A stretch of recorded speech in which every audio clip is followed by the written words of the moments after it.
a certain comfort in travelling with friends. The silent understanding as we wait to board. The easy laughter when someone dozes off and the rest of you can't help but snap pictures. Or when someone packs a week's worth of clothes for 3 days. That's yours. Yeah. Damn, for a 3-day trip. Problems also suddenly feel lighter, like hunting down a last-minute car rental, cramming our bags into a car, or debating whether or not a signature actually matters. I don't think anyone should have their signatures put online randomly. Just saying. You know, signatures are such a flawed concept. Yeah. Oh my god, oh that's very cute. Oh that's super cute. Super cute. Yeah, I think that'd be the best. Oh, that's shape on the ground. And just for a moment, the world is small and simple. Just friends, fries, and Billie Eilish.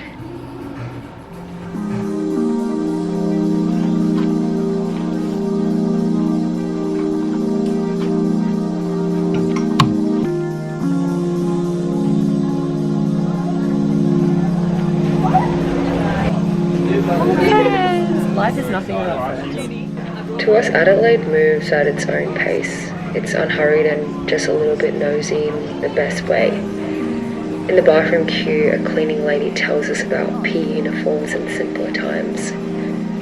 It seems like people don't just see you, they seem genuinely invested in your life story, whether you asked for it or not. Of course, naturally, our 3-day getaway lined up perfectly with Adelaide's best rain and wind.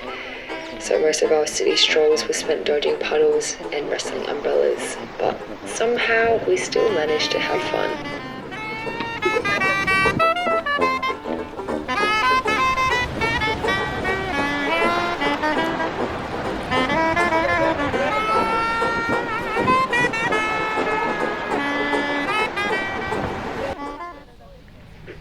We headed over to Harndorf, which is apparently the oldest German settlement in Australia.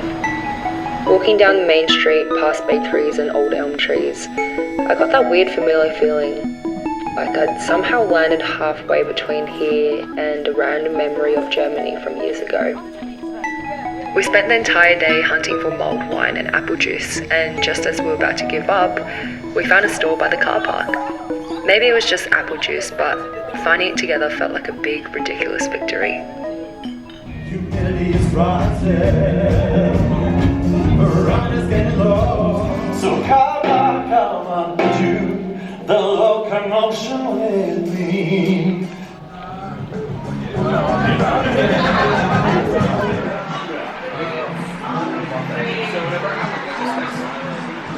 Earlier, we stopped to fix my glasses and ended up chatting with the store about wine bars.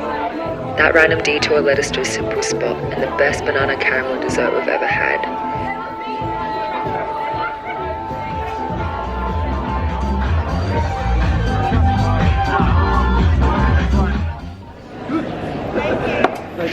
Somewhere along the way, I found myself drifting into my own head.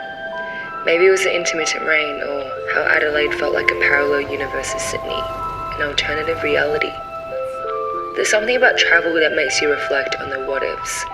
If our parents hadn't made the leap to Sydney, if we hadn't crossed paths, if we had all ended up in different places, would we still be here, crammed into a tiny car, arguing about songs, singing together, and laughing about who needed the next toilet stop?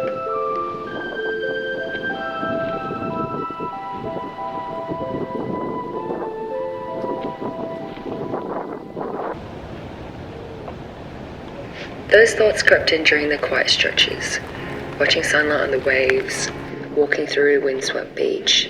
There's comfort in routine, but travel strips that away, leaving you with yourself and the people you've chosen.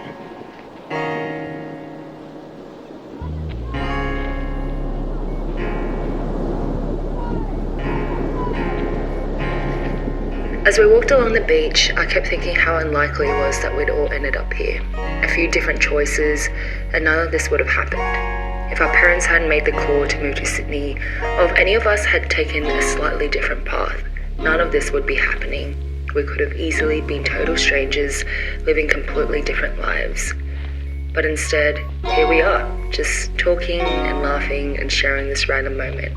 I felt a wave of gratitude, not just for this moment, but for all the choices our families made that got us here.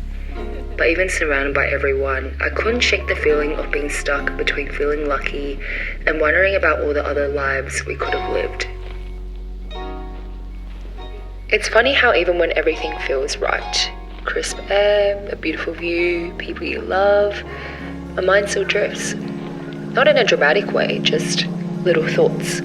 Like how unlikely all of this is. If our parents hadn't moved, or made slightly different choices, maybe we would have never met. And for a moment, it makes all of this feel so fragile, like we're part of this quite accidental miracle.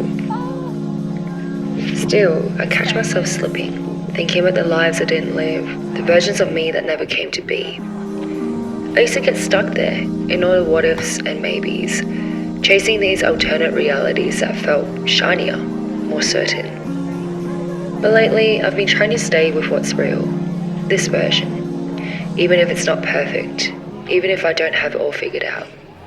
Because I'm figuring out with people who matter, people who listen, who challenge me, who make even the weird in-between moments feel like something worth holding on to.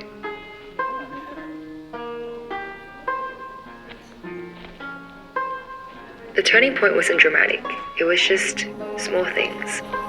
Turning red from too much wine, laughing until our cheeks hurt, getting excited over a double rainbow, or losing a friend in the most confusing bathroom at the Salvador Dali exhibit.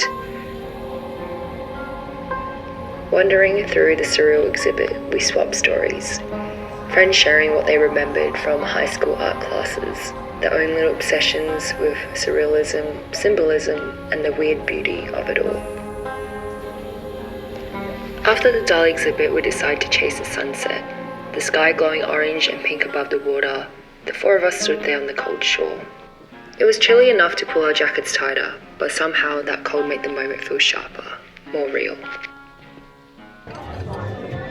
We headed to dinner at Fugazi in Adelaide.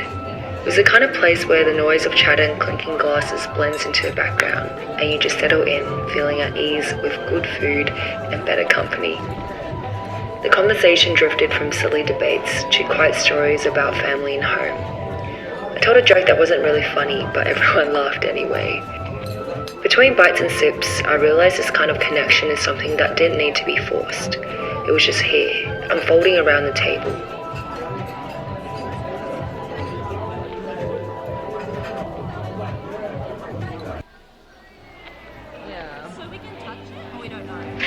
Our last stop was Cleveland Zoo.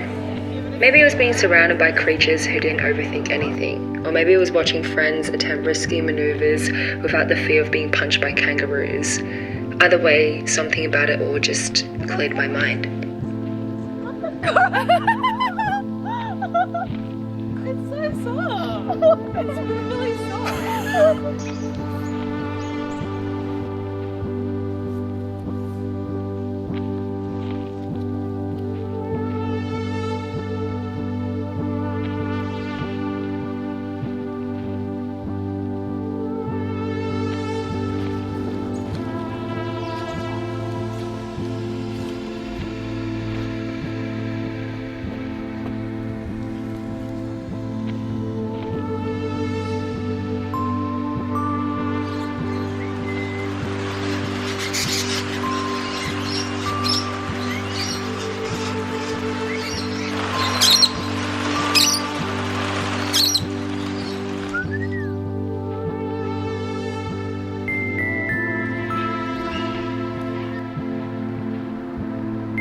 As the trip wound down and we shuffled towards the airport, hearts lighter, memories heavier, I realized the real win wasn't the apple juice or the perfect plan. It was knowing that through all the uncertainty, we had each other.